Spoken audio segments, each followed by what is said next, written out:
May tanong lang ako doon sa matatapang na laging nagsasalita laban sa China. 'Di ba? Senador, congressman o ordinaryong tao na nagsasalita sa harap ng social media o sa media, mainstream media. Ito yung tanong ko sa inyo. Matatawag bang katapangan yung inyong pagsasalita laban sa China? Or ito ay isang matatawag nating kabubuhan? O di ba maraming magre-react yan?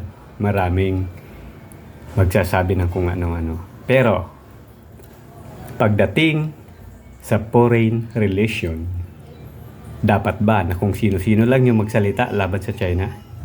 Or ang DFA lang yung mayroong karapatan? Ayun yung trabaho nila. Sila lang yung may karapatan na magsalita.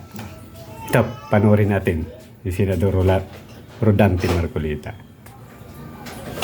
Ako po ay inimbitahan ng bagong ambassador ng China doon po sa kanilang embassy na parang residente rin dito sa Makati. Ako naman po ay nagpa-unlock sapagkat ipinadala po nila yung invitation sa akin.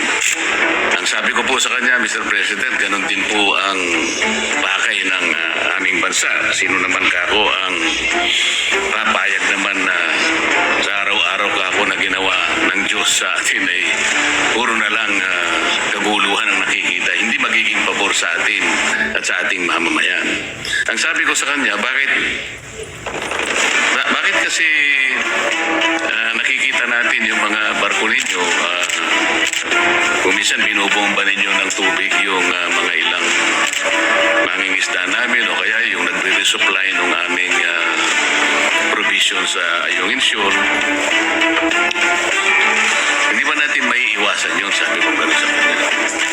Karaniwan po kasi sa mga bansa na mayroong ganitong disputes, kagaya po ng sinasaad po ng ating Executive Order 292, Mr. President.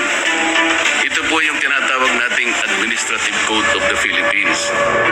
Pagka pinag-uusapan po ay foreign relations talaga, ay ang Department of Foreign Affairs ang dapat po sana ang opisyal na magpapaliwanag o magko-convey ng ganong klaseng pagpapaliwanag o anumang gustong i-convey sa ating mga karatig bansa. Ginoong Pangulo,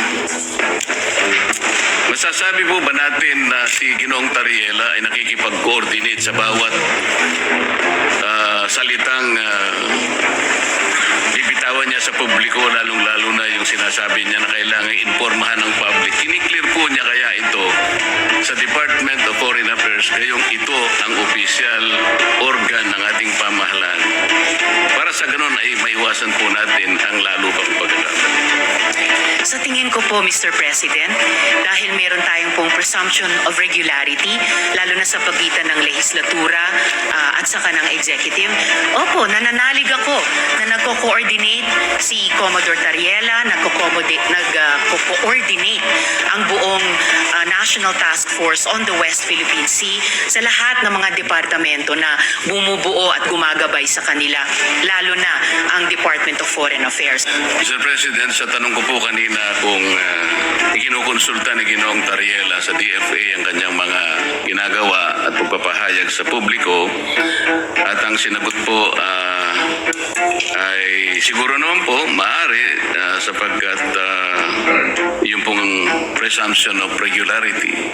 Alam po ninyo, nakausap ko ang Secretary of the Department of Foreign Affairs. Hindi po siya nakikipagkonsulta. Sa totoo lang, sa tansya ko po, nung nag-uusap kami, ayaw din po ng DFA yung ginagawa ni Ginoong Tariela. Nahihirapan nga po sila. Yun ang pagkakasabi sa akin. Dahil imbes na makatulong sa kanilang gawain at sa kanilang responsibilidad. Ano po ba yung ating moving forward? Ang imumungkahi ko nga po sana, Mr. President, kung meron po tayong panahon sa ating mga committee hearings, imbitahan po natin ang Coast Guard, ang Department of Foreign Affairs, at kung sino po ang may kinalaman dito sa West Philippine Sea, o kung tawagin po natin ay Exclusive Economic Zone sa pagitan ng napaloob po sa South China Sea. Maraming salamat po, Mr. President. Maraming salamat po sa ating Senator Risa sa pagkakataong binigay